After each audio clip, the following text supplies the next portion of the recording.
The following is a Cable 14 special presentation.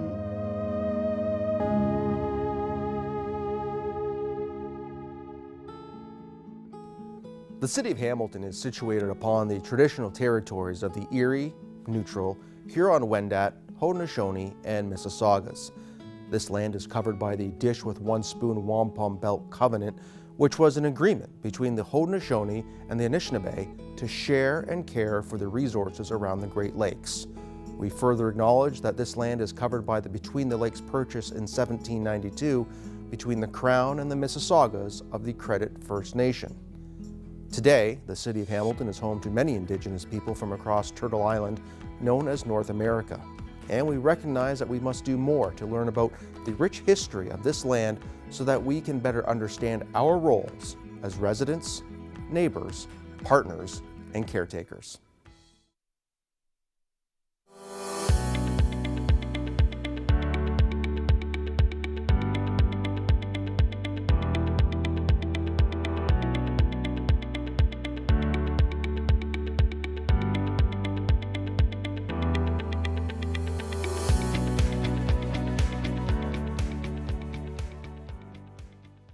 Hello and welcome to the Hamilton Network's 2022 Provincial Election Debates, presented live by Cable 14 in partnership with the Hamilton Spectator. I'm Mike Fortune, and once again, I will be your moderator. For the next 90 minutes, we are featuring candidates in the riding of Flamborough-Glanbrook. Joining us live in studio tonight are Alison Sillis for the NDP, Donna Skelly of the Progressive Conservative Party, and Melissa Willems from the Liberal Party. Thank you all very much for joining us this evening. We did invite the Green Party candidate running in Flamborough-Glanbrook to participate in this debate. However, Mario Portak declined our invitation. Also running in Flamborough-Glanbrook are Walt Jnitzwick for the Ontario Party, Nikita Mahood for the Populist Party, and Paul Simoes for the New Blue Party. Our format for this broadcast includes 2 minutes each for the candidates to make an opening statement. Then our local media panel will be posing questions with one follow-up opportunity before any other candidates may also ask to speak to the topic at hand. And finally, we will wrap up with a 1-minute closing statement from each of our candidates. Viewers at home, if you're watching live, make sure to tweet us at Cable14 or email election@cable14.com to share any questions you would like to ask these candidates. Now, I'll be doing my best to keep us on track with what's expected for each section and how we're doing for time. So without further ado, let's get started now with our 2-minute opening statements. Each candidate will get a 10-second warning before I call time. Representing the New Democratic Party, Alison Sillis, you are up first. Good evening. Thank you so much to Cable 14 for hosting us this evening, and to those of you at home for taking the time to be here with us tonight. I'm Alison Sillis, your NDP candidate for Flamborough-Glanbrook, my home. As neighbors who told me that you feel like things are broken, things are only getting tougher. Our healthcare system and long-term care homes have been set up for disaster by previous Conservative and Liberal governments, and we're on the brink throughout the pandemic when Doug Ford refused to invest in us. Rent and owning a home feels impossible. As a teacher and parent, I witnessed firsthand decades of previous Conservative and Liberal governments' cuts to our public education system. During the pandemic, Doug Ford made it clear that he is not working for us. Our small businesses, the heart of our community, were left behind to fend for themselves. Ford's plan to pave over farmland, even though it is clear that residents in Flamborough-Glanbrook voted overwhelmingly no to expand urban boundaries. Stephen Del Duca's Liberals were no better, and they had 15 years to fix all of these things, but chose not to. They cut funding, they laid off 1,600 nurses, sold off Hydro One, and made life more expensive for us. I've been alongside you here in Flamborough-Glanbrook through some of the darkest times in these last few years when you've reached out to me and said that you felt abandoned by our government. I delivered care packages and groceries to seniors and families in need when the food banks closed. I spent my Christmas holidays booking hundreds of vaccines for Hamiltonians who were left behind to fend for themselves, and yet again by Ford. But it's not all doom and gloom. I'm so proud of the NDP's plan for a better and more affordable Ontario. If you want movement on the issues that matter most, then NDP is your choice. I'm your neighbor, I am here for you, and I'm very excited to tell you about the NDP's plan for Ontario. Thank you very much for those opening statements. We will now move on to Donna Skelly of the Progressive Conservative Party. Thank you, Mike, and good evening, everyone. Under the leadership of Doug Ford and the Ontario PC Party, we have a plan to reclaim Ontario's status as the economic powerhouse of our great country. A plan to create new, high-paying jobs in healthcare, engineering, and, of course, the trades. A plan to build roads, highways, and transit. A plan that will give you a break and put more money back into your pocket. A plan to build new homes that people can actually afford. Young families should not have to move hours away from our city to purchase a home. We will help them realize the dream of home ownership, but it cannot and will not come at the expense of fragile green space. We will work with municipalities to increase housing supply while protecting our farmland and preserving the unique rural way of life in our quaint communities like Troy, Sheffield, Greensville, and Linden. Ontarians are tired of talk. They are tired of the Liberals and the NDP complaining. They are tired of delays and excuses that are holding us back. They deserve a government and a premier with a real plan. Ontario PCs are saying yes to rebuilding Ontario's economy by securing the future of clean steel through investments into Fasco. Yes to working with workers, and unions are saying yes to us by endorsing our plan. Yes to keeping costs down, and yes to building more hospitals, long-term care homes, and schools. Ontario has come too far to go back to the days of mismanagement and inaction. On June 2nd, the choice is clear. Vote yes to Donna Skelly, Doug Ford, and the Ontario PCs, and together we'll get it done. Donna Skelly, thank you very much for your opening statement. We will now move over to Melissa Willems of the Liberal Party. You are up. Thanks very much, Mike. Thank you as well for those of you who've tuned in to listen to us tonight. I personally believe that these events are very important, so I appreciate you joining us. My name is Melissa Willems, and I'm very proud to be the Liberal candidate for Flamborough Glanbrook. A little bit about me. I'm a lawyer by training, but for years I've worked with the organizations that are responsible for setting the standards for safe, ethical, and competent healthcare. And I am very proud to have found a place with the Liberal Party that I know shares these values. We know that investing in people is what will drive progress in Ontario. That's why we are committed to building 1.5 million homes to help ease the skyrocketing costs of housing and make home ownership possible for those who are missing out. We will invest $1 billion to clear the surgical backlog that is literally killing patients. We will invest in mental health supports because healthy minds are as important as healthy bodies.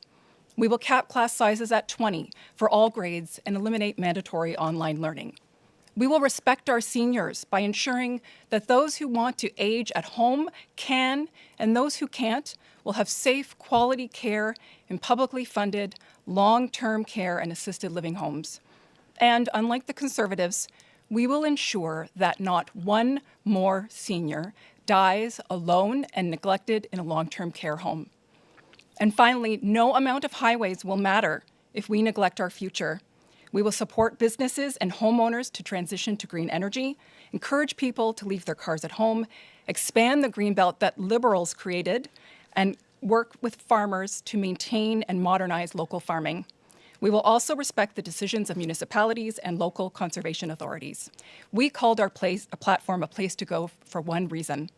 We are committed to growing the best of what our province offers. That's fine. Thank you very much for your opening statements. Thank you.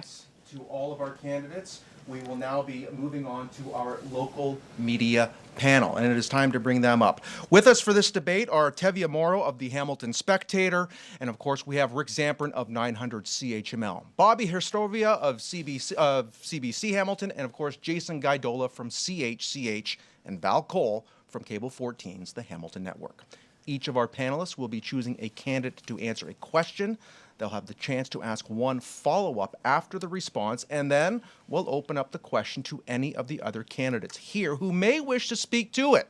All of your responses will be limited to 1 minute. I will give a warning when your time is running out. And with that said, our first question comes from Tevye Morrow of the Hamilton Spectator. You're up.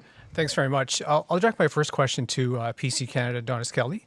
Donna, you probably know it's a bit of a transportation question and a housing question in one. You probably know that in Hamilton there's a lot of affordable housing advocates that are concerned about securing affordable units along the future LRT line. And I just wanted to ask, what would a PC government, should one get reelected, do to help ensure that there are affordable units along that future line? Thank you for the question. We have invested hundreds of millions, if not billions of dollars in transit, not just in Hamilton, but right across the province of Ontario. And if you look at what we've done here in the city of Hamilton, the All Day Go Alone, it was a promise I remember as a journalist covering a story back, I think it was back in 2011, when the Liberals were talking about All Day Go. And it took our government many years later to actually see All Day Go come to the city of Hamilton. We've also brought hundreds of millions of dollars to expand the BLAST network and, of course, our commitment to build LRT. In terms of housing itself, the City of Hamilton, along with all three levels of government, the City of Hamilton, the province, and the federal government, must work together to come up with a solution. There isn't one magic pill that is going to solve the housing crisis or the affordable housing crisis. It's going to take three levels of government collaborating. But we have focused a lot of money on intensification along transit hubs, and I know that the city will take the opportunity to build along those. And that is the 1 minute. Tevye, do you have a follow-up that you'd like to ask? Yes, please. I want to ask about inclusionary zoning. Mm-hmm. Inclusionary zoning, which is brought under the previous government, used to apply to anywhere in a city. The PC government decided to restrict that to just around major transit station areas. What's the reason for that? Well, I think that our plan is really has multiple levels to it when it comes to addressing the housing crisis, and it has to. As I said, one of our opportunities that we're providing all municipalities across Ontario is to focus on transit-oriented development. We have a crisis, we know, in the city of Hamilton. Their own numbers project that they will see a population increase of 236,000 people by 2050. We want them to build along transit hubs because the infrastructure is there. It allows people to live and work in their own community and access the transit that we are providing.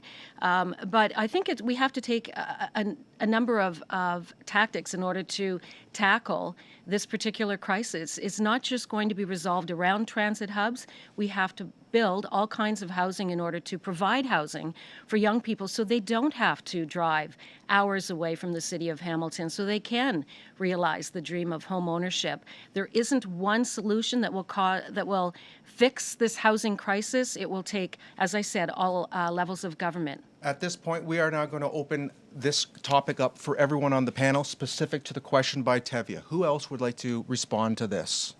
Please, go ahead. Absolutely. So the housing crisis in Hamilton, we know, is a huge issue, but it needs to be done in urban, dense areas. We're talking about affordability here. People do not have the income right now to be able to get to these homes that are, paving over farmland, highways to these McMansions that they can't afford. Investing in housing close to urban centers is the NDP's plan. We believe that housing is a human right, and we are committed over the next decade to build 1.5 million new homes, including 250,000 nonprofit and cooperatively owned homes, helping first-time homeowners and low-income tenants with direct financial support. We need to do this in the areas in Hamilton that are already to be developed instead of paving over farmland, which has been, the main goal of Doug Ford. This is the debate section, so if anybody would like to jump in and follow up with that, please. I'd like to add to that. I think that Yes, we recognize as well that the significant skyrocketing of prices of housing over the last 4 years has put home ownership significantly out of reach. But it can't just be a one-size-fits-all when you're looking at how you're going to build. And you have to be careful, particularly in communities like Flamborough, Glanbrook, but the rest of Hamilton, of how you actually do that building and where you build. We will support the gentle density, the gentle intensification of building of homes so that we are maintaining the character of our communities and ensuring, though, that the homes are not just affordable to a particular person who can afford $1 million home, which is now the average price in Ontario, which is, of course, out of reach for many people, but that the affordability will be possible for many types of people. One of the ways to do that is, of course, to go back to the original question, is to go back to where we can build where it makes sense for folks, and certainly having housing built near transit is great for many reasons, not the least of which, of course, is it's very climate friendly to not have people traveling significant distances to get to transit. But we have to be careful, though, that those high demand centers don't end up becoming so expensive that they end up, again, just reiterating the problem of being out of reach for many people. Thank you all very much for those responses. We will move on as time permits. Joining us now from 900 CHML, Rick Zamperin. Rick, you're up. Thank you very much, Allison, Donna, and Melissa. Thanks for joining us tonight. Great to see you, and thanks for taking part. Recent opinion surveys show that healthcare is still the #1 priority among the voting public. Maybe we'll start with Allison on this one. What's the biggest priority in your party's platform that is going to move our province forward when it comes to COVID recovery? Absolutely. I've been hearing, I've been knocking on doors for a year and a half now, and that's something that comes up at every single doorstep. We know that that we are in a healthcare crisis. Our nurses, our healthcare workers, they are burnt out. They feel, they feel let down. They don't like to be called heroes when there's no backing up of this. The NEP, we have a plan to actually invest in our healthcare system and not just keep making these cuts. We want to be hiring 30,000 nurses, but also spend time to help train with proper credentials those who are internationally trained. That will definitely help with surgery backlogs, being able to get in, getting wait times in hospitals, end hallway medicine and things like that. Also, super important in our riding, we have a lot of healthcare workers. Absolutely repealing Bill 124, which will actually help retain a lot of healthcare professionals in Hamilton. In terms of long-term care homes, is 100% nonprofit viable, and is that something that your party wants to do? Absolutely. That is on top of mind for us and our goals. But not only looking at long-term care and making sure that the appropriate care is there, with hiring more PSWs, making sure hours are longer. My grandmother had PSWs, and it was very difficult to get anything more than half an hour of care. That is completely unacceptable. But in Flamborough, Glanbrook, a really important issue to do with this is actually home care. And I am so proud of the NDP's plan. We have a lot of seniors that do want to age at home, and the NDP has a plan to be able to keep them in their homes longer with grants for things like handrails, chair lifts, things like that, and also to have the personal support workers coming in and ensuring that we have enough of them to make sure that, they're getting the care that they deserve. That is the 1-minute response for that follow-up question. The debate portion has now opened up. Please, anyone that would like to jump in on this? Sure, I'll go first. Thank you. So I love to hear that healthcare is still a #1 priority amongst voters because it is a personal priority for me as well. I've working closely with patients and healthcare providers for almost 20 years. I've heard, particularly in the last few years, very concerning stories about the state of our healthcare system and that our providers are burnt out and exhausted and feeling disrespected. I think one of the things we absolutely have to prioritize is ensuring that people are getting health care in a timely way. And that is why we have committed to contributing $1 billion towards clearing out the surgical and other hospital procedure backlog so that people are getting their care in a timely manner. We know that unfortunately, as a result of some of the poor decision-making over the last couple of years, there have been unnecessary delays to folks getting the care that they need. And that has resulted in worse health outcomes or sometimes in the saddest situations, death. And we have to do better going forward. Thank you very much for that response, Donna. We will let you get it 30 seconds here. Thank you, Mike. I have to respond to the Liberals' dismal record on health care from 2011 to 2018.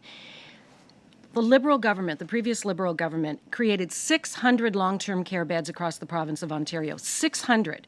We, in one term, 4 years, created almost triple that, 1,750 plus beds in the city of Hamilton alone. To this date, because COVID highlighted the disastrous, what the Liberals did to LTC, to long-term care, after 15 years in power, we have 30,000 new beds in the pipeline right now, another 30,000 that are being refurbished. The Liberal government, or the Liberal Party, wants to privatize, spend $10 billion buying out private long-term care facilities. Not one bed will be created, and they will have spent $10 billion in a sector that they neglected for over 15 years. Response? Well, we don't want to privatize that, so I don't know, maybe that was just a slip of the tongue, but no, we know when there was, and that's the exact bring it into publicly public care. funded purchase is not privatization. Of course, we all know that. We know that when you mix profit with care, you diminish the care and increase the profit, and that is what we want to combat. Over the last 2 years, the homes that did worse for outcomes for our seniors were the privately funded homes. And yes, it will cost a lot of money, but sometimes you have to have the courage of your convictions and put your money where your mouth is, and that's where we intend to do. Thank you very much for those responses to that particular question. We're now going to be moving on to Bobby Herstova of the CBC Hamilton. Bobby, you're up. My first question is for the Liberal candidate. The Liberal Party has been talking about Buck a Ride, which would reduce transit to $1, transit rides to $1. In a riding like Flamborough, you might not get to use that very much, but you will have to pay for it. What would you say to disgruntled residents who don't want to pay for other people's bus rides? Thank you for the question. So a couple of things. I think that we all as a province benefit from priorities like this. So one of the pieces that come from this that we will all benefit from is, of course, the environmental impact. We get cars off the highways. We get people back into transit. We know, because we saw it at the very beginning of the pandemic, that emissions go down, the environment is healthier, which is good for all of us. If you take these roads and there's fewer cars on the road, that is also to your benefit. If you do not have the option of perhaps taking transit where you're going, then that's beneficial for you. But the other piece is, I think we fall into a trap of the us versus them situation with this type of issue that suggests that if that is being done for those folks, and then nothing's being done for me, which we know, of course, is not the case. We have to, as governments, look at the big picture and then figure out what makes sense as a collective package of policies that will benefit everybody. We can't expect that everybody will always benefit in the same way from every single thing. And that is time for that response. Bobby, do you have a follow-up question to the Liberal candidate? I don't, but I have a question for the Conservative candidate. Well, we'd like to stick with that particular question, if you don't mind, for right now. Can we save that one for a little bit later? Okay. Okay. My follow-up question, just on transportation there, we talk about a bus driver shortage and school bus driver shortage in the Flamborough, Glanbrook area. It's affected midday busing for families and rural families just struggling to get their kids to school. So I wonder, if elected or re-elected, for other candidates out there, how will you fix that? How will you address that? And how do you improve access to education and quality of education? 1 minute before we open up that topic for everybody. Thank you. Those are two big questions in there. So with respect to transit, by properly funding transit and prioritizing it in the way that it should, we will ensure that we don't end up with these shortages going forward. We know that there are people out there who can do this work, but you have to have the money to actually hire them and to provide that support. With respect to education, I'm not sure I can get the answer to that in what I have left of a minute, but certainly we intend to be investing in education and significantly increasing the funding of education, which would start with reversing the cuts to education that the Conservatives did at the very beginning of their tenure, when they decided one of the first things to start off that would be effective for them as a party would be to cut teachers. So we will be reversing that. That is the 1 minute. This question now is open for debate. Yes, please, Allison Sillis. This is a huge issue in Flamborough, Glanbrook. We know that we have had students in some of the rural parts of our riding that have been waiting an hour and a half on the side of the road for school buses because of these shortages. The NEP has a plan to tackle this. We're looking at increasing the minimum wage to $20. This is a way to retain more workers and increase access to buses and whatnot. Also, our plan to bring in pharmacare, dental care, mental health supports for all Ontarians will actually, entice some people to be doing some like these bus rides because they are generally part-time work. So we have areas that we're looking at this. Education is huge to me. I'm a teacher. I have kids in school. Hiring over 20,000 more education workers, mental health supports, fixing what is broken in schools, the repair backlog, maintaining full-day kindergarten, class and cap sizes. These are all so important, and it's what we deserve here in Flamborough, Glanbrook, because we have been neglected for so long. Debate floor is open. We've invested record amounts of money in transit initiatives in the city of Hamilton, and finally, despite the years of promises from the previous Liberal government, delivered on All Day Go. Hundreds of millions to expand the Blast network, but not everybody in the province of Ontario, and particularly in Flamborough, Glanbrook, can take transit. Farmers, it's really hard for a farmer to bring their crop to market in the back of a bus. People need to drive, but both of the Liberals and the NDP have waged a war on drivers. We want to make it easier for drivers to get to work and home with their families. We're building more roads. We're cutting the price of gas. I can't believe it, how out of touch Andrea Horwath is. She wants to increase. The number one issue at the door today is the price of gasoline. And Andrea Horwath came out with a statement. She's going to make it more expensive for people to fill up. It just shows how out of touch they are with people who need to drive. And we're not just building roads, we're investing in manufacturing. The previous government, under the previous government, 300,000 manufacturing jobs fled Ontario. Our government is investing in electric vehicles. We have $12 to $14 billion of new investment in electrical vehicles coming to Ontario. They're building the cars here. They're building the batteries here. We're mining the minerals in the Ring of Fire. We've just struck 2 historic deals with Indigenous communities in the north, and they want to be part of this. We believe the best way to get people across Ontario is to invest in green technology, let them drive, and invest in transit. Since both parties were mentioned in that response, Liberal NDP, let's get the Liberals' response to that, and then we'll go to you, Allison. So, of course, we are not waging a war on cars. That sort of rhetoric, I think, misses what is happening and the differences that are between the three parties. On the day that the writ was dropped or the campaign started, we announced that Stephen Del Duca, as the leader of the Liberal Party, announced that one of our most significant priorities was to fund education properly. And rather than building a very expensive highway that would benefit a much smaller number of people, as well as some developer donors to the Conservative Party, we would instead take that $10 billion and put it into education, where everybody across the province will benefit. We will build 200 new schools and completely eliminate the backlog of repairs at all the schools, so that we can then improve the quality of education that our students are getting to the level that they deserve. Please. To say that the NDP is waging a war on drivers is completely false rhetoric. The NDP actually has tangible plans to help support drivers. We're ending gas gouging at the pumps. Bringing back electric vehicle incentives. The 407 becoming free for transport trucks and transport vehicles, which will actually end gridlock on a lot of the highways, get people where you need to go faster. Lowering auto insurance rates, which will put up to $660 back into your pockets. These are ways that the NDP can do this and support those who need to drive in our communities, while also focusing on transit where we need it. Okay. Anybody else like to respond to that? Time to move on then. Great stuff. From CHCH, Jason Gaidola, you are up, please. Thank you, Mike, and I want to thank all the candidates for being here tonight. My first question is going to be directed to the incumbent, Donna Skelly. We saw another Hamilton Tory candidate not partake into a local debate, and we're also hearing that other local candidates are not also taking part of debates. He's reportedly said this, and except for Sam Moosterhoff out in Niagara. With respect to voters and seeing who their candidates are, why have you been chosen to speak today, or Why are you here? Why are you debating today?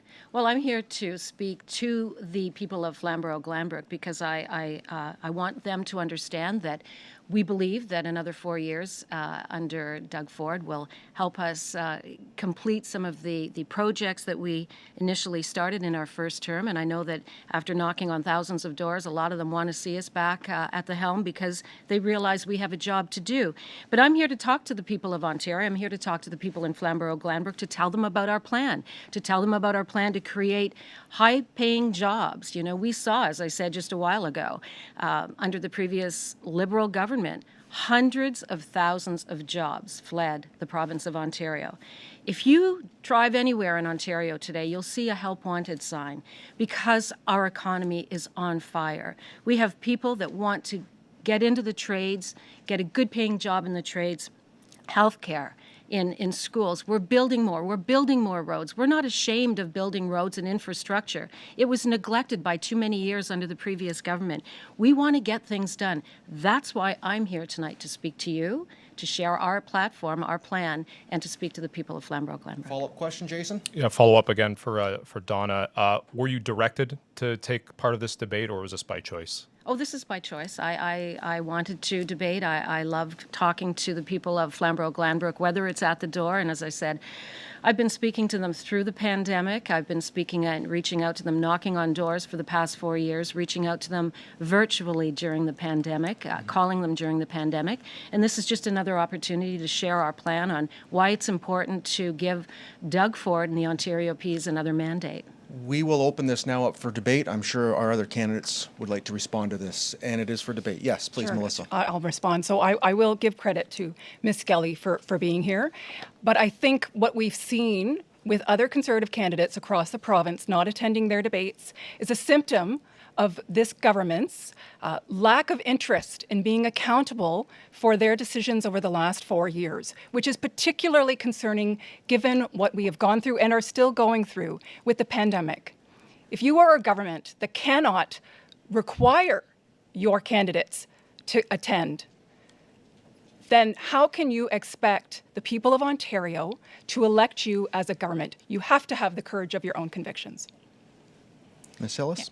Absolutely. Showing up to these is so important. That's why myself attending high schools here in Flamborough, Glanbrook, as well as visiting with the residents of St. Elizabeth Village yesterday as well too. It's very important, and it's notable when people are missing, and the residents of Flamborough, Glanbrook are finding that.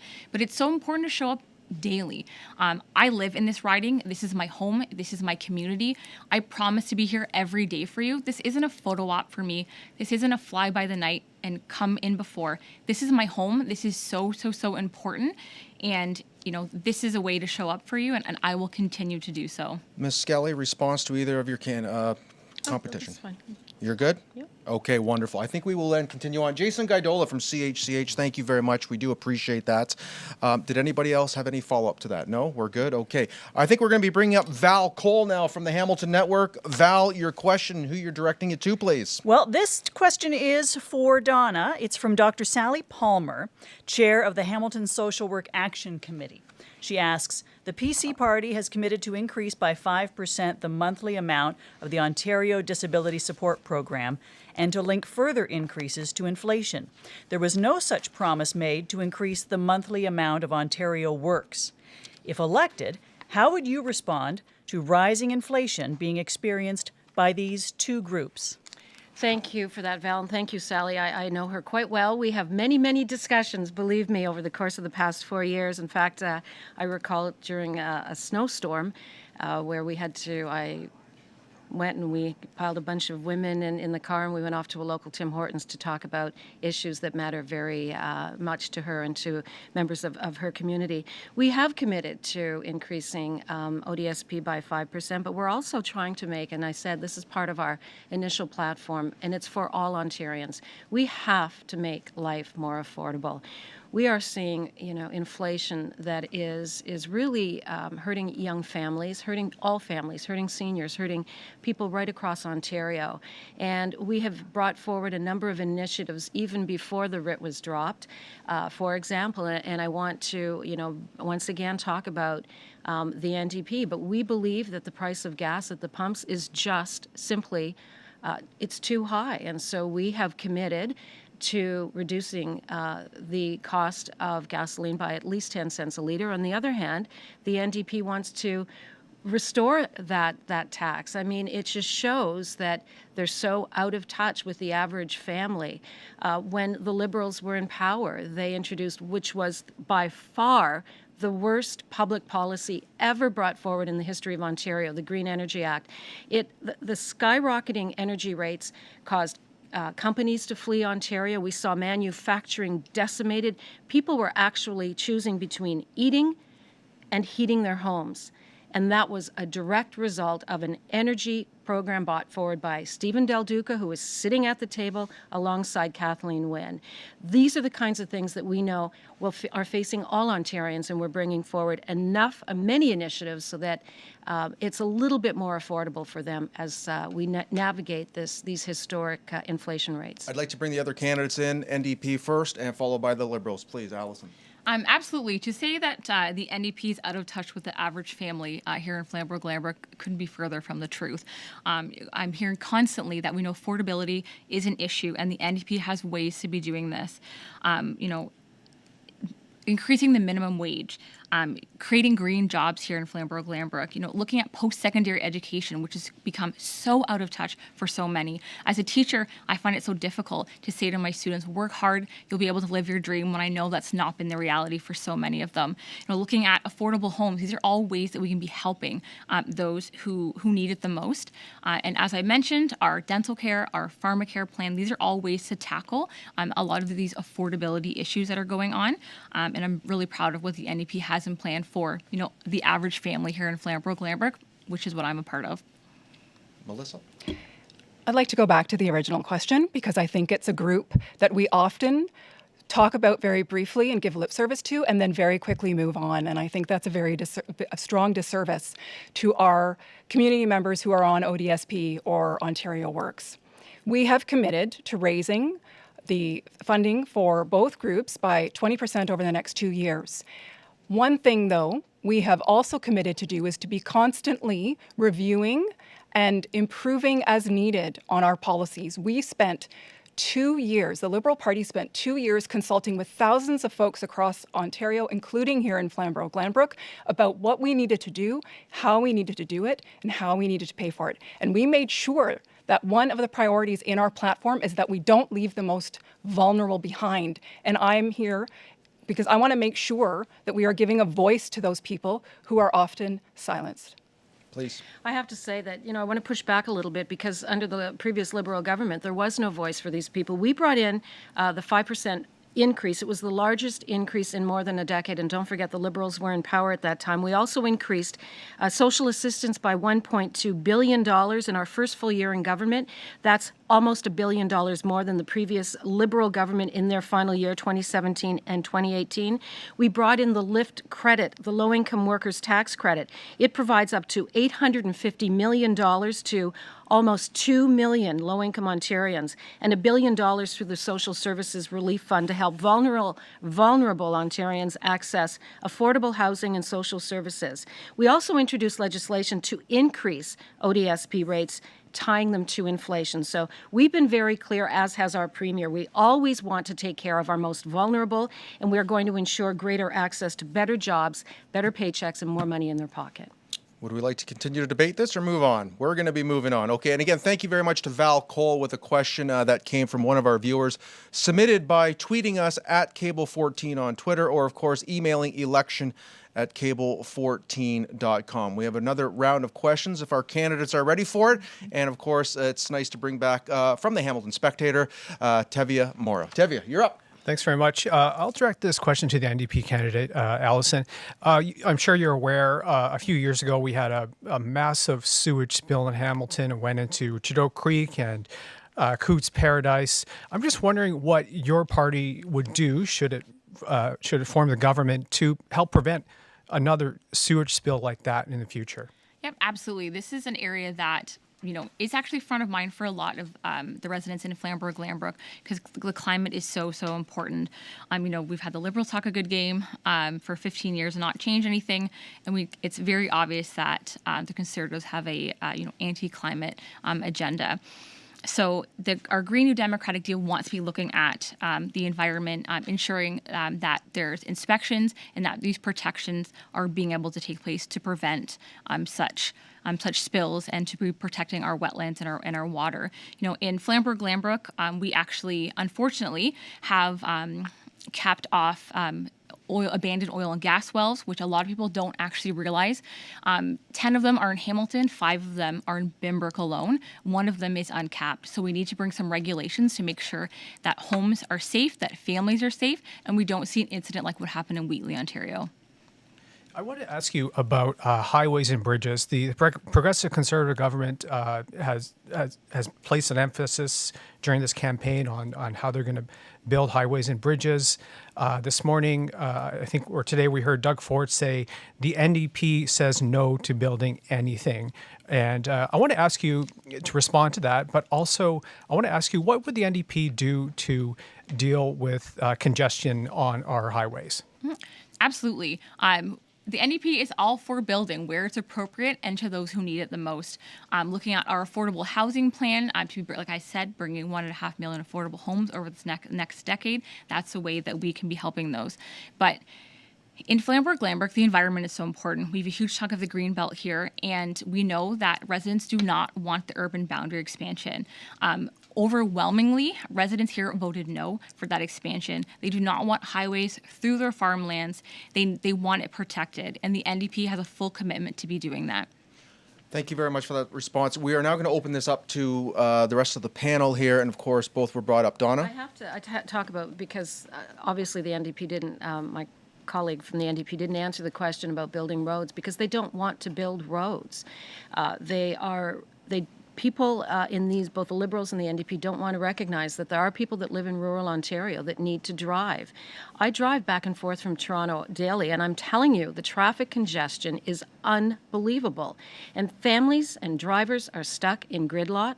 It's costing them hours a day that they're away from their families. It's costing our local economy and our economy as a general billions of dollars in lost revenue each and every day. It's not sustainable. We have to build infrastructure within cities. If we're going to have massive intensification to address the projected growth in the city of Hamilton, we must invest in infrastructure. We must build smaller roads, in interior roads, but we also have to build highways. People don't all live in downtown Hamilton. They commute to their jobs. They deserve to be able to spend time with their family and get to and from work safely and in a timely manner.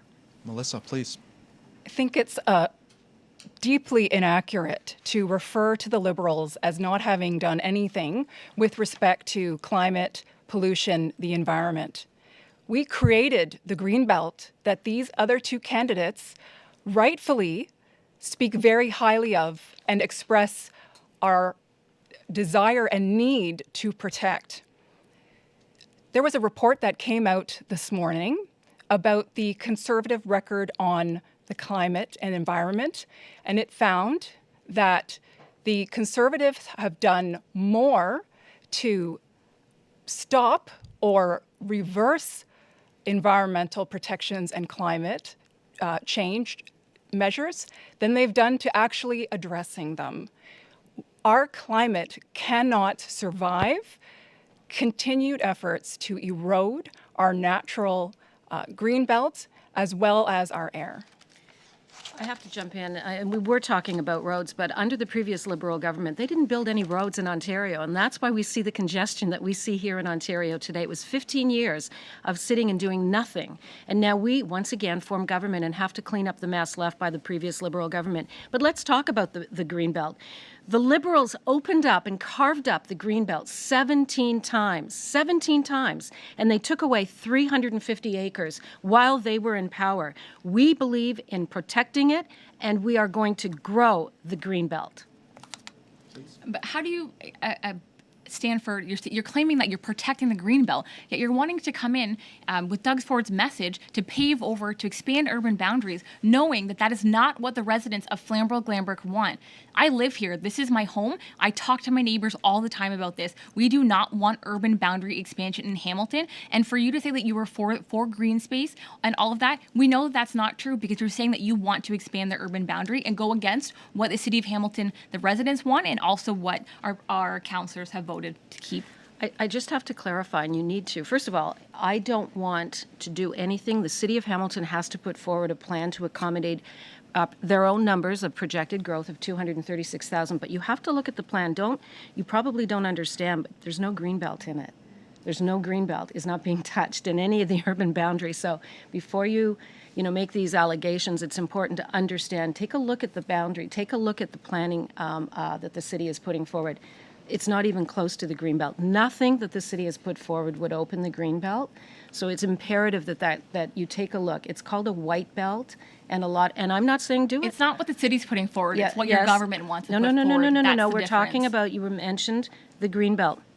Our government is committed to preserving the greenbelt. But the City of Hamilton has to meet its obligation to build enough homes to accommodate its projected growth. And nobody on this panel or at the City of Hamilton is talking about the greenbelt. That's off the table. Anything else, folks? Well, I think the communities around the proposed 413 would disagree that the Greenbelt's not being talked about by the Conservative Party.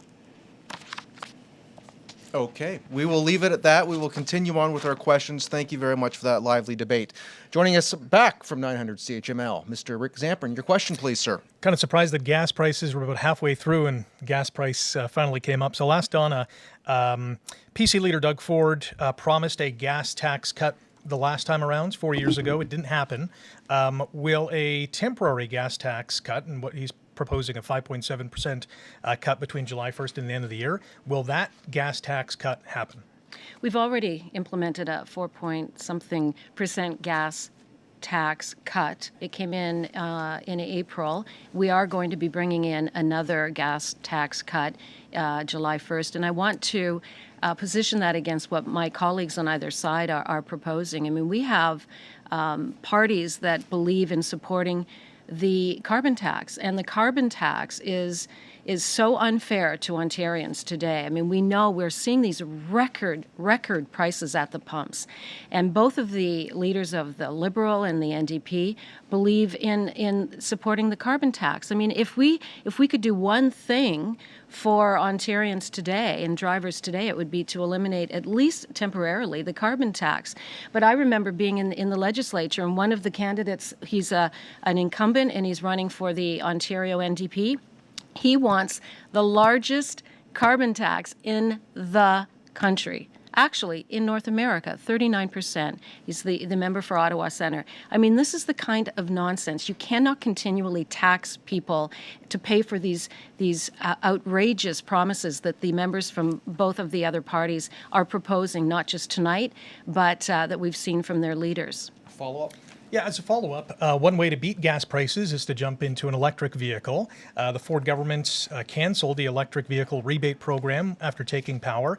If re-elected on June 2nd, will the PCs reinstitute some kind of electric vehicle rebate? We're doing it. We've got a better plan. We're creating an environment to manufacture electric vehicles here in Ontario. We want people to be able to afford them. Taxpayers shouldn't have to subsidize it. We want companies from around the world to recognize Ontario as the leader in EV technology. We've already seen $14 billion in investments in electric vehicle technology. We're building batteries here in Windsor at a new plant. We are, as I mentioned earlier, we have struck 2 unprecedented deals with 2 First Nations communities so that we can work with them and mine the resources needed for these batteries. We don't believe that the solution to getting people to drive electric vehicles is to subsidize the vehicle. It's to create the environment to manufacture the vehicles here in Ontario. That way we all win. We've got great jobs and people can afford to drive them. Thank you for that response. This topic is now open for debate with anyone that would like to get involved. Yes, Allison. Absolutely. Talking about electric vehicles, we know obviously the NDP agrees that this is a very important thing, but it's convenient because, Ford's Conservatives actually paid to have electric vehicle charging stations ripped out of the ground. I'm actually very glad that Donna brought up the point of, how are we going to pay for the way to take care of Ontarians? I'm glad that you brought that up. We are going to actually make sure that the largest corporations are paying 2% more. We will ask the wealthiest 2% of Ontarians who are making over $220,000 a year just to pay 1% more in their taxes, and the even wealthiest Ontarians who are earning over $300,000 to pay only 2% more in taxes. These are very modest increases, and for the people who can actually afford to pay for them, and it will actually provide billions of dollars for our healthcare system, affordable housing, and to fight climate change. Anybody else like to jump in on this? Yes, please. Sure. Thank you, Mike. Yes. So we will not reverse. We will also apply the reduction in the gas tax for a time period to take into account the extreme circumstances that we have right now. But again, it's short term. And to the question, this sort of short term decision, while may be helpful, is not at the end of the day really going to help people with their overall affordability. We believe strongly, and I believe strongly, that it's not just about giving people more money so they can buy expensive gas.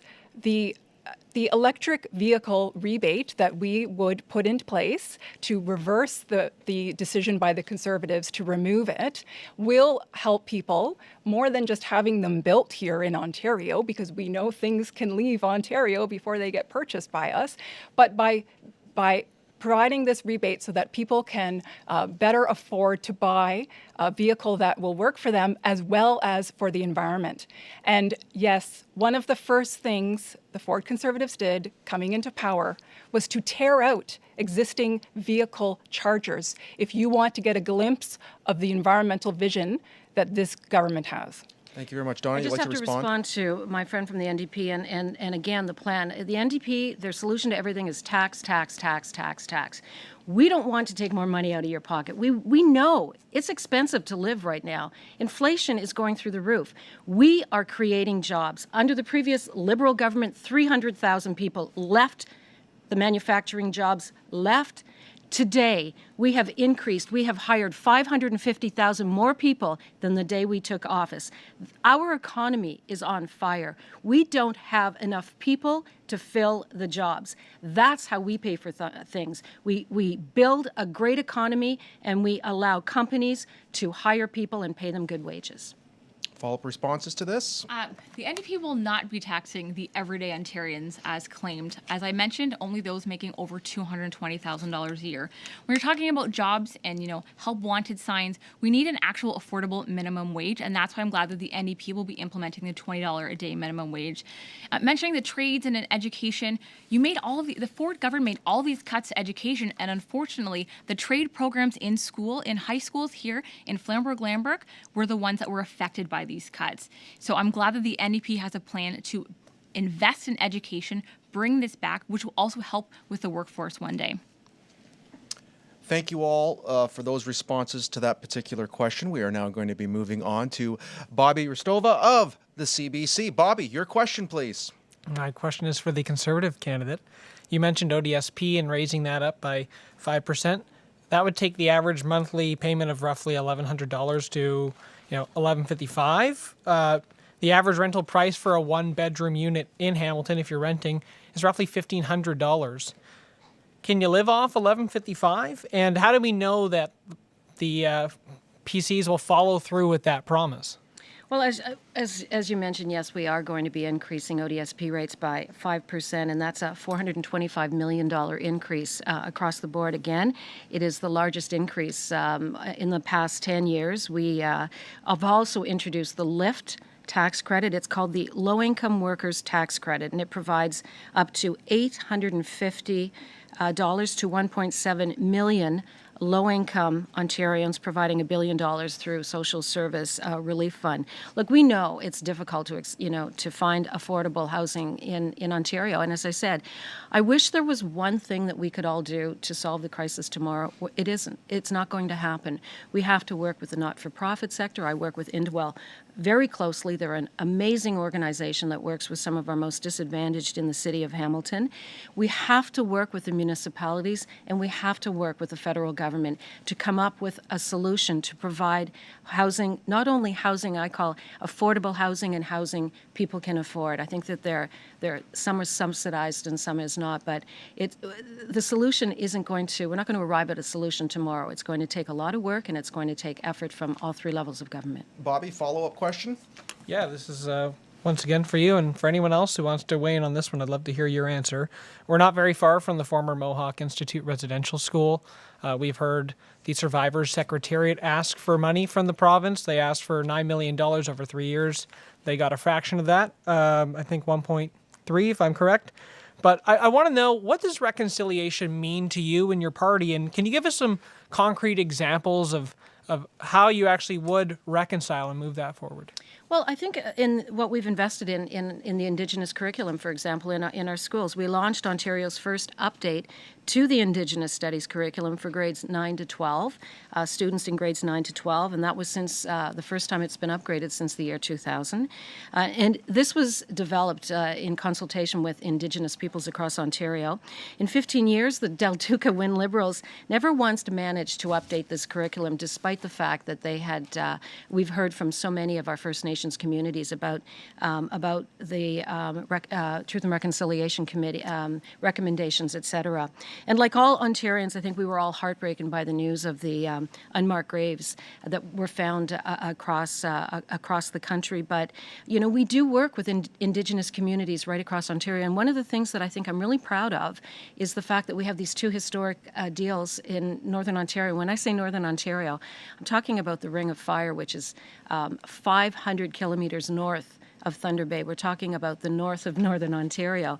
And they wanted to work with us so that we could create jobs, build a road so that people in the north communities could actually access health care and actually move to and from their communities. So I'm proud of our relationship with our Indigenous communities, and I'm proud that we can actually get things done to help them also have a future in the north. We will now open this topic up for debate. Yes, please, Allison.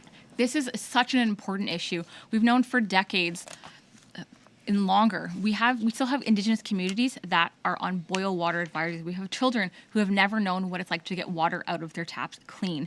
This is unacceptable. The Liberal and conservative governments have played ping pong back and forth, jurisdictional ping pong for who should be taking care of this. That has to end.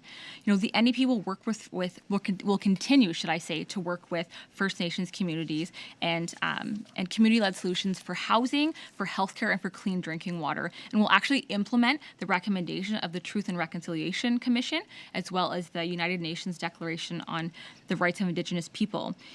We won't engage in this jurisdictional ping pong. We need to get it done. They deserve so much more. The same what we have. It's completely unacceptable that this is still happening, and it's 2022. The NDP will fix it, and if we have to, we'll send the bill to Ottawa. I would like to get Melissa's response if she has one. So one of the ways that we can ensure that we are actually acting on the Truth and Reconciliation Report is by prioritizing, putting leadership on it. One of the first items we would like to do is we will create an appointment of a Minister of Indigenous Reconciliation to advance the Truth and Reconciliation Commission's calls to action. Those calls to action came years ago, and very little progress has been made on those. Dear to my heart is that we will ensure that Indigenous persons receive culturally competent and responsive health care so that no Indigenous person has to worry that their healthcare provider will minimize their concerns because that they are Indigenous. We will also ensure that childcare options are offered and delivered within Indigenous communities by Indigenous people, because we will respect their right to self-determination. Anybody else like to respond to this? We are good? Okay, thank you very much.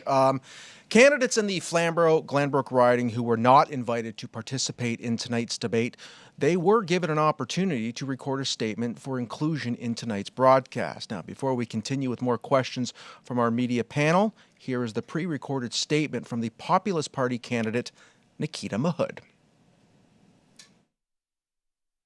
Hi, my name is Nikita Mahood. I'm your Populist Party Ontario Flamborough-Glanbrook candidate. I'd like to tell you a little bit about myself today. Thank you, Cable 14, for allowing me to partake in this intro video.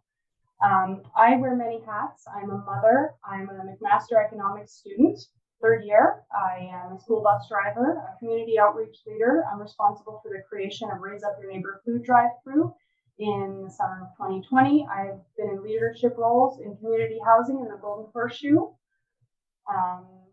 I'm a small business owner and a homesteader. So I also lived in my car for a time during the very legal trucker convoy in February. And I will never stop fighting for freedoms, and that's why I joined the PPO.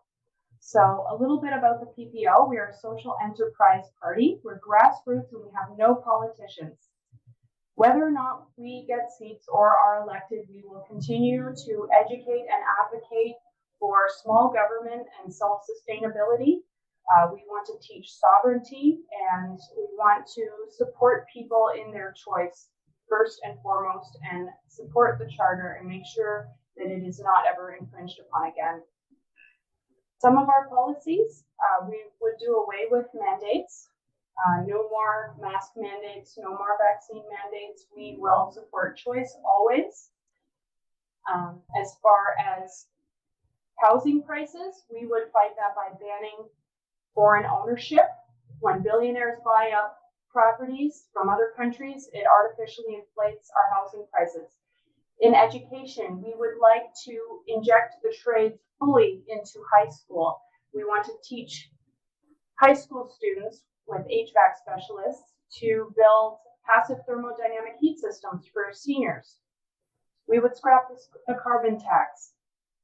As far as public health, we would like to rebuild public health in a way that gives them no power for mandates and to become a recommending body only. We would dismantle and rebuild the College of Physicians, CPSO. We recognize that our system is very broken and has gone astray from what is good for people, and we want to really get to the bottom and rebuild rather than simply make decisions within the system and scratch the surface of, no mandates. That's great, but we really want to get to the bottom and rebuild our institutions and do what's truly right for Ontarians. And that is what I will continue to support whether or not I'm elected. Thank you for your time.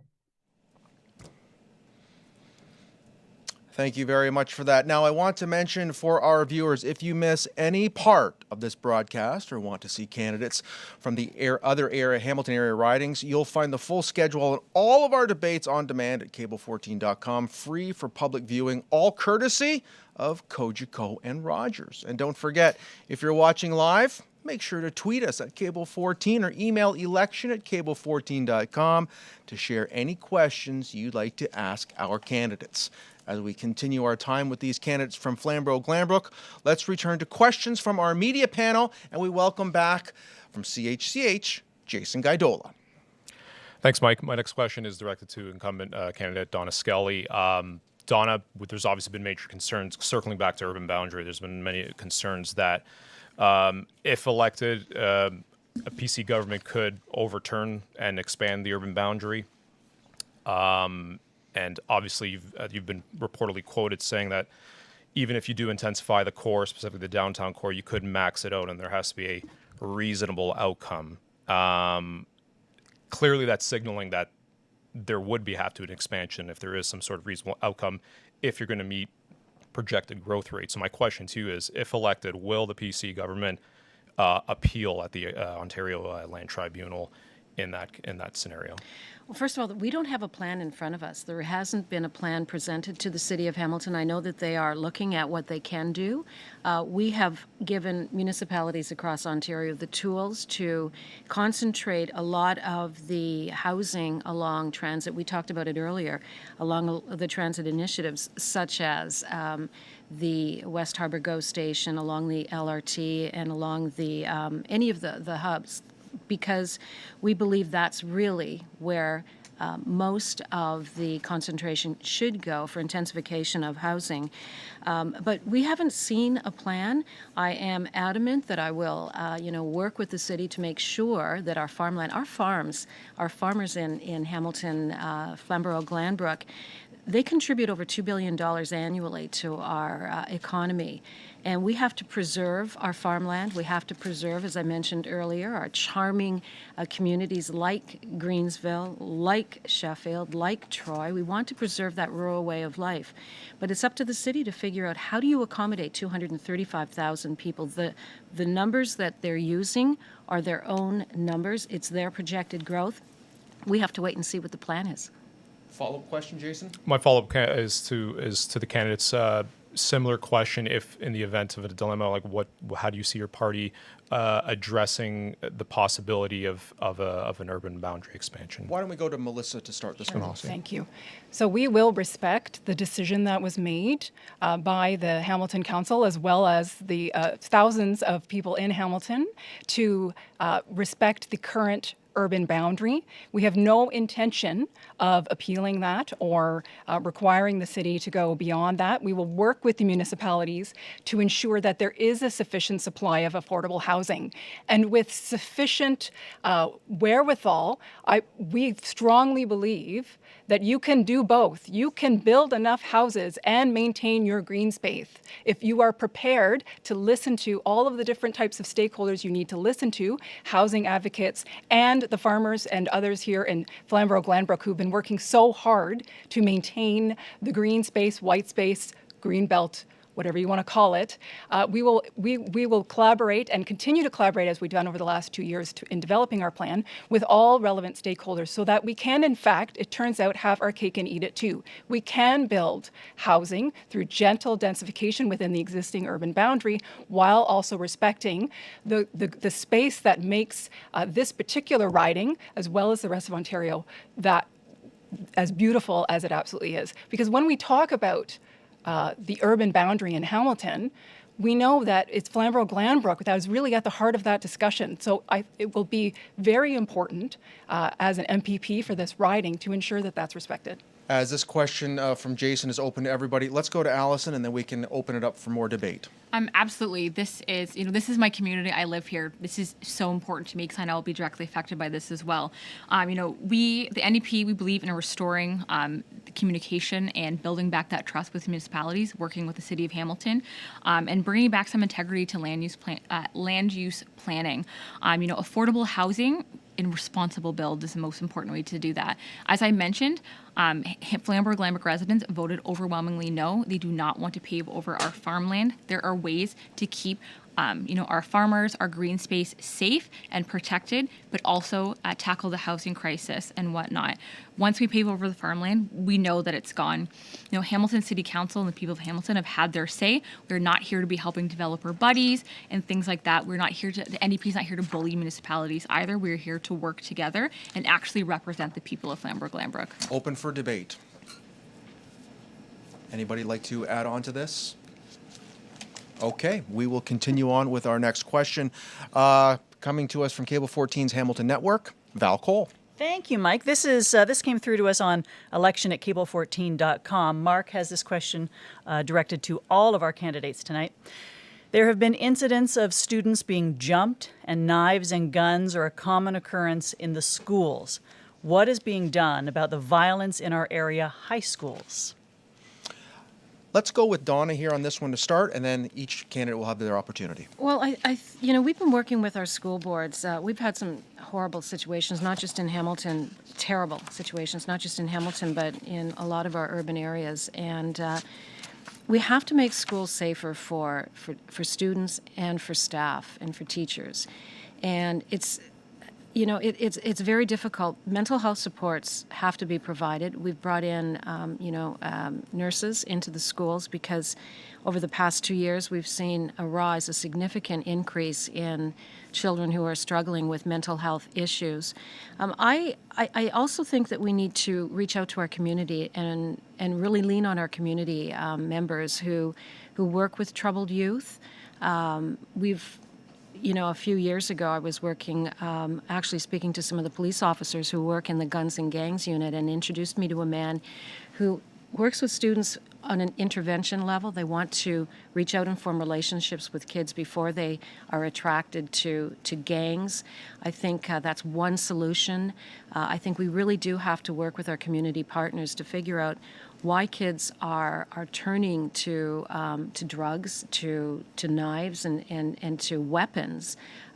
When we're obviously failing them, but we have to do something to stop that in our schools. And that is time for you, Donna. We'll continue on. Allison, would you like to respond to that question presented by Val? As an educator, myself working in the Hamilton board and being the parent of students in Flamborough, Glanbrook, this is an issue of grave concern to me. The NEP commits to working to end school violence, but an important way to do that is actually working with stakeholders who are working on the front lines, whether that's unions, different community organizations, getting together and creating this panel to help address the violence that's going on in schools. Now, it's mentioned community resources. We already know that we have programs like the John Howard Society who are already coming into our schools and doing such incredible work, but we need to amplify that even more. The NEP has a plan to bring in mental health supports and workers into schools, which will help address a lot of these issues right where the students are. I'm so proud of this. I know how important this is myself. I've had students who have been in crisis at school, and this is the way to deal with this. Increasing funding and education, and starting from junior kindergarten up, that's the way to get it done. And that is time for you, Allison. Melissa, would you like to respond? So one of the best things that we can do collectively as a society, if we want to tackle crime, is to tackle what drives people to a life of crime, or what are the circumstances under which people then choose to commit crime. It is an absolute tragedy, and I say this as a mom of a 13 and a 15-year-old, when children are involved as crime, either as perpetrators or as victims.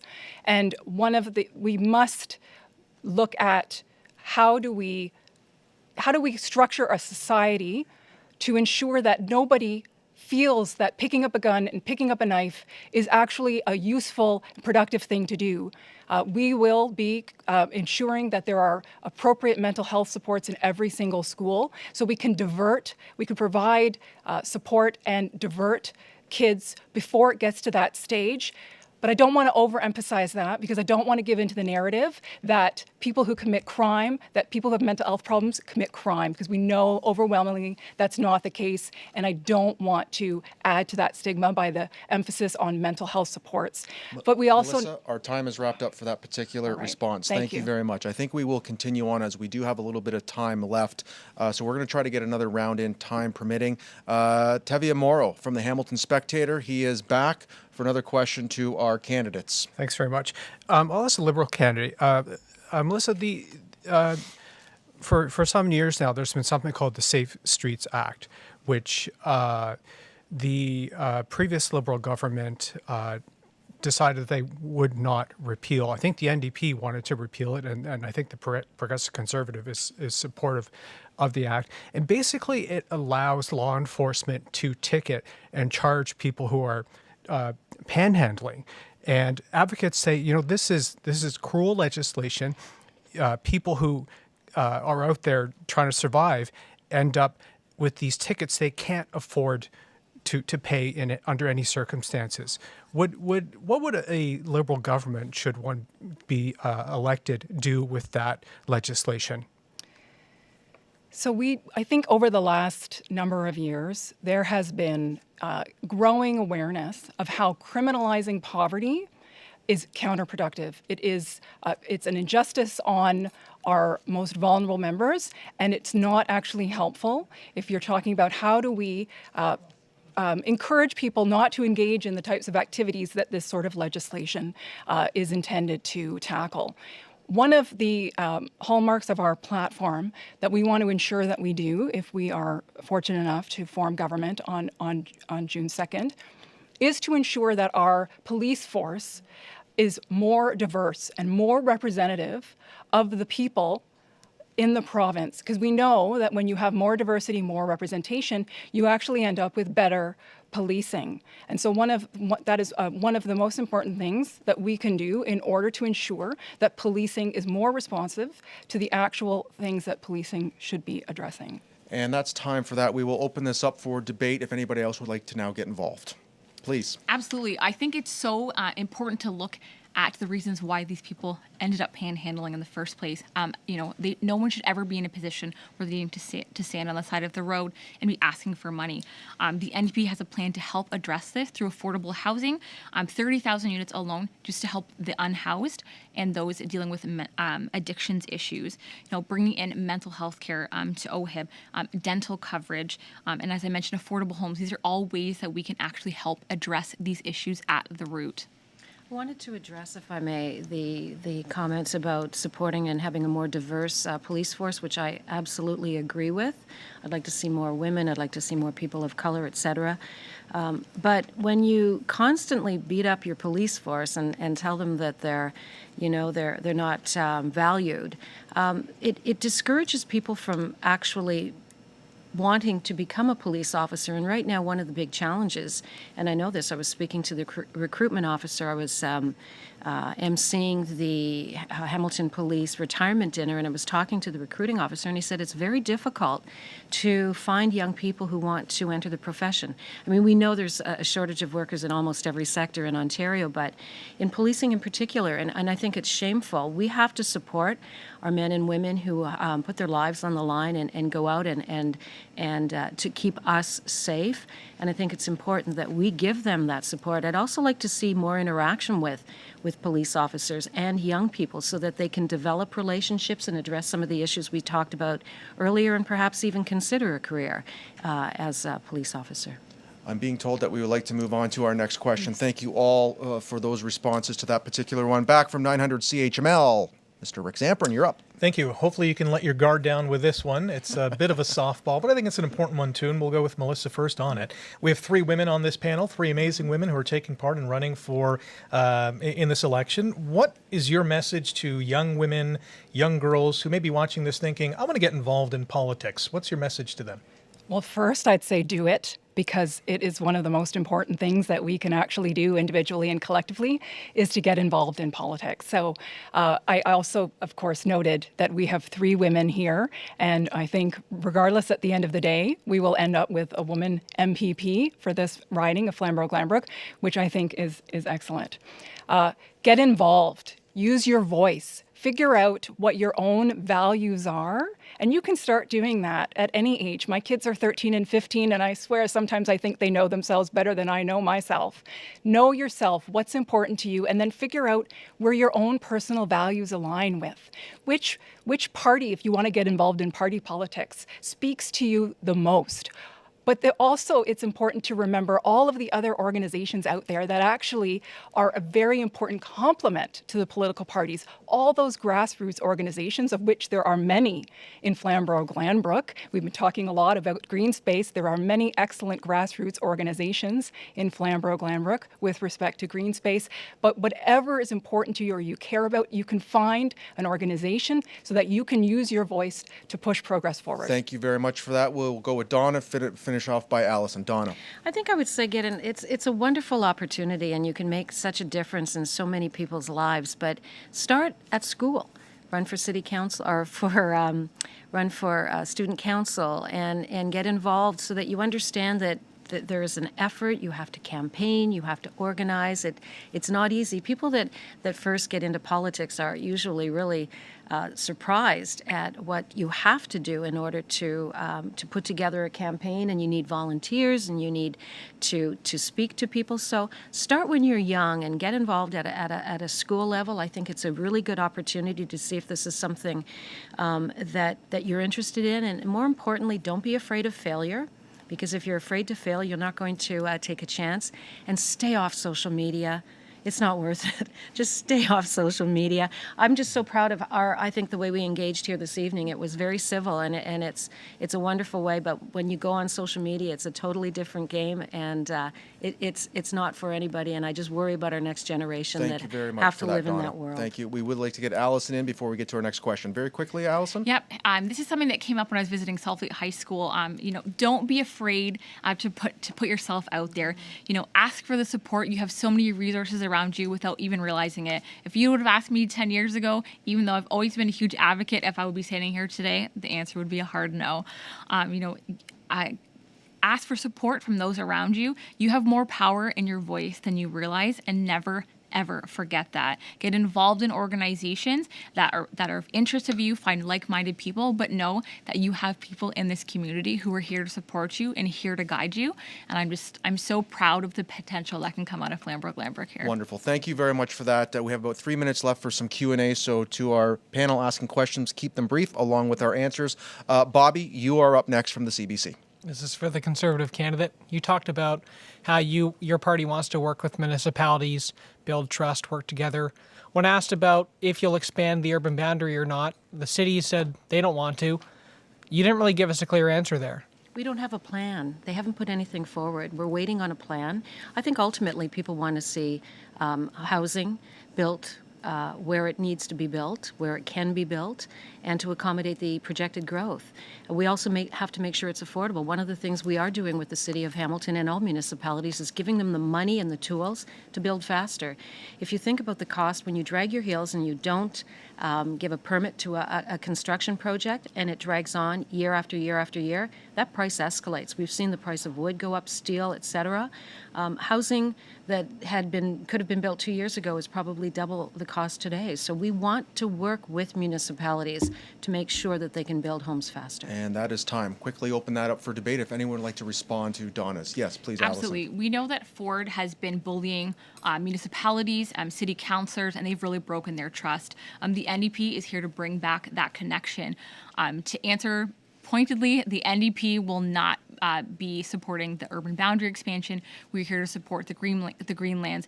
And, it's very, very obvious here in Flamborough Glanbrook that is what the residents voted no against, but also looking at the rallies that are happening outside of Miss Skelly's office, farmers, community members coming together, using their voice to make sure that sprawl is not happening here in Hamilton. Melissa, response? I think regardless of a plan, this is an easy one to commit to because we know that you can achieve to meet the housing needs of Flamborough, Glanbrook, and the rest of Hamilton without encroaching on the White Belt, without expanding that urban boundary here. And that's why the Liberal Party has committed to respect that decision. Wonderful. Thank you very much for that, Melissa. And I am being told that is time for our Q&A session. So thank you all again for your answers. And of course to our wonderful panel, Tevye Morrow, Rick Zamperin, Bobby Hristova, Jason Gaidola, and of course Val Cole. We only have a few minutes left with our Flamborough Glanbrook candidates, so we must move on now to our closing statements.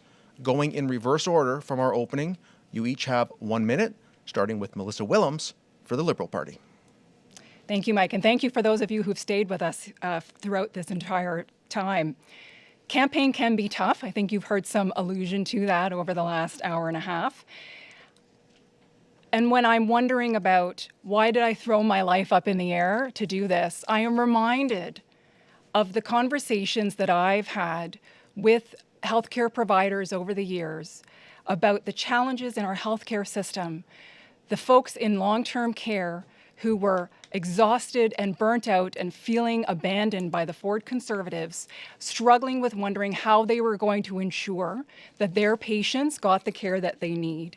And I am reminded that the purpose of government is for us to come together to collectively do what we can't do individually. And on June 2nd, I would ask that you vote for the Liberal Party so that we can do just that. Thank you very much for that. Up next, Donna Skelly of the Progressive Conservative Party. Thank you, Mike. On June 2nd, Ontarians have a clear choice. They can vote for Andrea Horwath or Stephen Del Duca and see higher gas prices, a lack of affordable housing, lost jobs, and lost opportunity. Or they can vote for me, Donna, Skelly, Doug Ford, and the PCs, who will build more affordable homes, more roads, more hospitals, and bring back more jobs. Only Doug Ford and the PCs will put more money back into your pocket while reclaiming Ontario's status as the economic powerhouse of this wonderful country. Ontarians deserve a government and a premier with a real plan. On June 2nd, say yes to me, Donna Skelly, Doug Ford, and the Ontario PC Party, and together we'll get it done. Donna, thank you very much for that. And to close things off with closing remarks from the NDP, Alison Sillis. Thank you. So this election, you have the unique opportunity to vote for someone who will stand up for our communities in Queen's Park to fix what's broken and who actually lives in this riding and knows what your needs are. It's about choosing a person who will stand by you, make your life more affordable, and provide the critical public services that you deserve, not broken promises like Ford or the Liberals. To be honest, I'm fed up too, and that's why I'm running to be your MPP. I know that we deserve better. We were a very close second in the last 2018 election, so we can get this done. We deserve healthcare and an education system that can thrive, and home care for seniors, dental and mental care, homes that you can afford without paving over farmland. We can have an Ontario that works for every single Ontarian. This hope starts with electing an NDP government, and by electing me, your neighbor, to represent the communities which we all love so much. I cannot wait to work with you and to better the lives of those in our communities. Thank you. To all of our candidates, Alison Sillis, Donna Skelly, and Melissa Wilhelm, thank you so much for tonight's hour-and-a-half debate. We truly appreciate your time. And of course, I know it's a busy time for all of you to be campaigning, so thanks for taking the time to come in here to the Cable 14 studios. And of course, also running in Flamborough, Glanbrook are Paul Simoes for the New Blue Party, Mario Portak of the Green Party, Nikita Mahood, who we've heard from earlier, for the Populist Party, and Walt Jisnowicz of the Ontario Party. Now remember, if you miss any part of our local riding debates, well, you can find them on demand at cable14.com, free for public viewing and sharing, all courtesy of our good friends at Cogeco and Rogers. And take a look at the schedule to find out about all of our other debates coming up right here on Cable 14.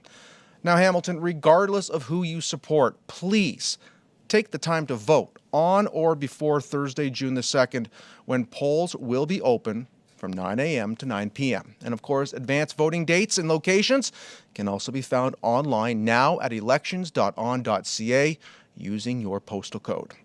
Next up on our debate schedule is the Hamilton West, Ancaster Dundas, airing exclusively live Friday night at 7 p.m. on cable14now.com, thespec.com, and our related social media platforms.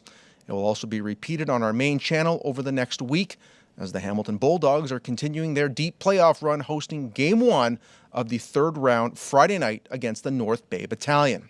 Please make sure to tweet us at Cable14 or email election@cable14.com with your questions for Hamilton West, Ancaster Dundas, or any of our future debates happening next week. And be sure to watch Cable 14 on election night for up-to-date results and analysis. Our broadcast, it will begin right here at 8 p.m. Thanks again to our candidates here tonight, our panelists from the Hamilton Spectator, 900 CHML, CBC, CHCH, and the Hamilton Network. And thank you for watching the Hamilton Network's Flamborough-Glanbrook Provincial Election Debate. I'm Mike Fortune. So long for now.